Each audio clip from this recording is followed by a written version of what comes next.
We all know that starting solids for our little ones is fun, but at the same time, it also requires a lot of work. Whether it's traditional weaning, baby led weaning, or a combination of both, as parents, we tend to make small mistakes that affect our baby's mealtime. So, I thought I'll share the few mistakes that we usually make and how we can rectify them.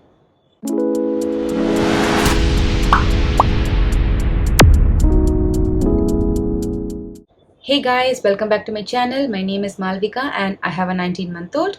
I am here weekly sharing my experiences, tips, parenting hacks, and so many other things that you will require at some point if you are a parent. So make sure you subscribe. Today's video is about the different mistakes that we usually make while feeding our little ones. So let's go and check them out one by one. The first mistake that we tend to make is by starting the process too early. The WHO recommends that children can begin with solids by the time they are 6 months old and not earlier than that. Sometimes we feel that maybe our 4-month or 5-month-old baby is not sleeping well in the night. It's probably because the baby is just adjusting to our environment and just getting the hang of sleep. It has nothing to do with a full tummy. So please make sure you wait it out, wait for at least 6 months till you begin solids, and even after 6 months you can check out if they start to show signs of whether they are ready or not. If you're not sure of the signs, you can check out this video here. It's about the different signs that your child will show if they are ready to start solids. For example, they can sit up on their own, the tongue thrust reflex is gone, they start showing interest in food and things like that. So please make sure your child is the right age before you begin this process. The second mistake that we usually make is giving up too early.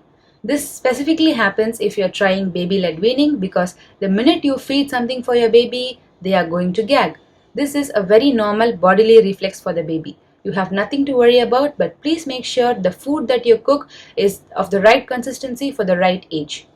If you are planning to give up the process of baby-led weaning just because your baby is gagging, then you might have to wait for a couple of months because that's how long it takes for the baby to actually understand how to eat the food and eventually stop gagging. So please be confident when you start this process. If your baby gags, it's alright. This is a part of the normal process. So the second mistake is giving up too early. Mistake number 3 is going to be feeding the baby alone. It's understandable that babies and toddlers, they wind up for the day early, so it's logical to give them dinner early.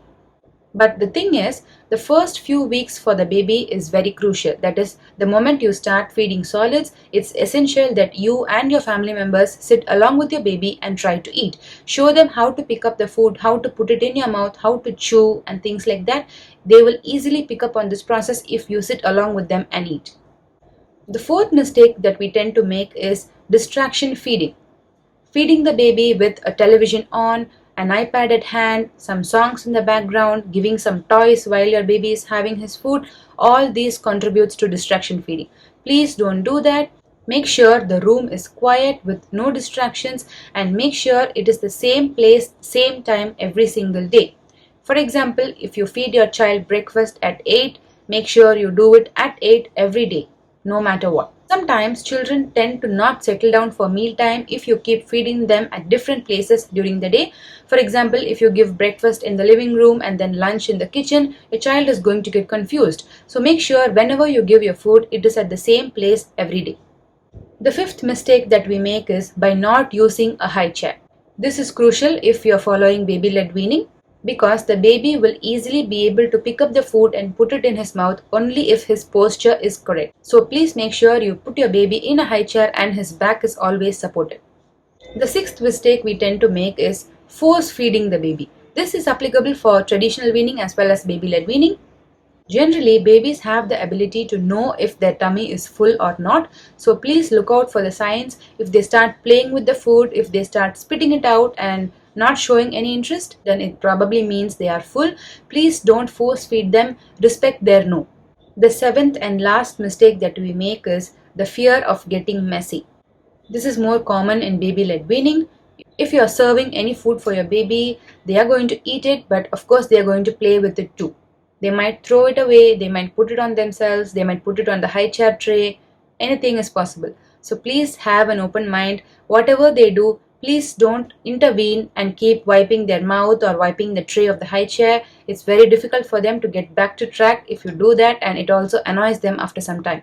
It's okay if it gets messy. This is going to happen only for a few months until they actually realize how to eat on their own. Once they figure that out, there will be no mess whatsoever. So please leave them, let them do whatever they want, and finally, after they're done, you can clean them up and you can clean the place up. So that's it, guys. These are the 7 mistakes that we usually make while feeding our babies. If you have a fussy baby who is not settling down for mealtime, please try these methods. I'm pretty sure there will be a difference. If you found this video informative and useful, please do subscribe to my channel and share it with your friends. I will be back with another video soon. Till then, bye bye.